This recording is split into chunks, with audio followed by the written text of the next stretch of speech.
మెదక్ జిల్లా తూప్రాన్ బస్టాండ్ వద్ద గల ఫేమస్ బేకరీపై municipal commissioner Khaja Moinuddin sanitary engineering అధికారులతో కలిసి ఆకస్మిక తనిఖీలు నిర్వహించారు. ఈ తనిఖీల్లో పలు ఆసక్తికరమైన విషయాలు వెలుగులోకి వచ్చాయి. ఎక్స్పైరీ డేట్ దాటిన పలు బేకరీ ముడి పదార్థాలు కలిగిన ఫ్లేవర్ బాటిల్స్ ను సీజ్ చేశారు. ఈ బాటిల్స్ ను ఫుడ్ సేఫ్టీ అధికారులకు పంపించి తదుపరి చర్యలు తీసుకుంటామని కమిషనర్ ఖాజా మొయినుద్దీన్ తెలిపారు. ప్రస్తుతం 10,000 రూపాయల జరిమానా విధించారు. ఈ సందర్భంగా వారు మాట్లాడుతూ వర్షాకాలంలో తినుబండారాలు శుభ్రత పరిశుభ్రతతో పాటు నాణ్యమైన ఆహారం అందిస్తేనే వినియోగదారులు ఆరోగ్యంగా ఉంటారని, తేదీ అయిపోయిన కెమికల్స్ వాడి వినియోగదారుల ఆరోగ్యాలతో జీవితాలతో చెలగటం ఆడవద్దని సూచించారు. ఈ కార్యక్రమంలో మేనేజర్ రఘువరన్, శానిటేషన్ సిబ్బంది మధు, మున్సిపల్ సిబ్బంది పాల్గొన్నారు.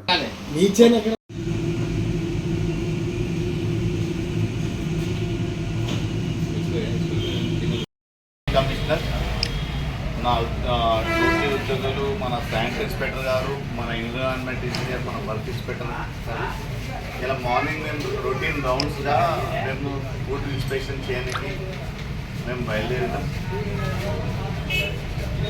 బస్ స్టాండ్ ఉన్న కొన్ని షాప్స్ నీట్నెస్ మెయింటైన్ చేయలేదని మనకు కొంచెం ఇన్ఫర్మేషన్ ఉంది. తర్వాత మేము కూడా ఎన్నోసార్లు కూడా వీళ్ళకి లాస్ట్ టైం కూడా హెచ్చరించాం, ప్లాస్టిక్ వాడొద్దని కూడా వాళ్ళకి చెప్పినాం.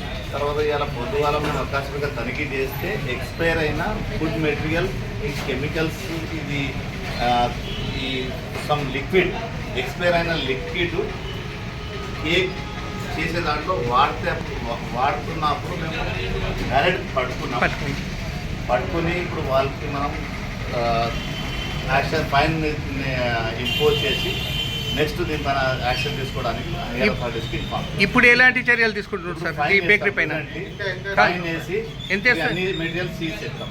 ఫైన్ ఎంత? ఫైన్ మేము 5,000 to 10,000 ఇస్తాం. ఇప్పుడు ఫైన్ వేసుకుంటా పోతున్నారు. ఇది మొత్తం ప్రజల ఆరోగ్యాలతో చెలగాటం అన్నట్టే కదా సార్. ఇప్పుడు యజమాన్యం ఫైన్ వేసిన తర్వాత దీనికి ఫుడ్ ఇన్స్పెక్టర్. మరిన్ని అప్డేట్స్ కోసం మా ఛానల్ని సబ్స్క్రైబ్ చేయండి.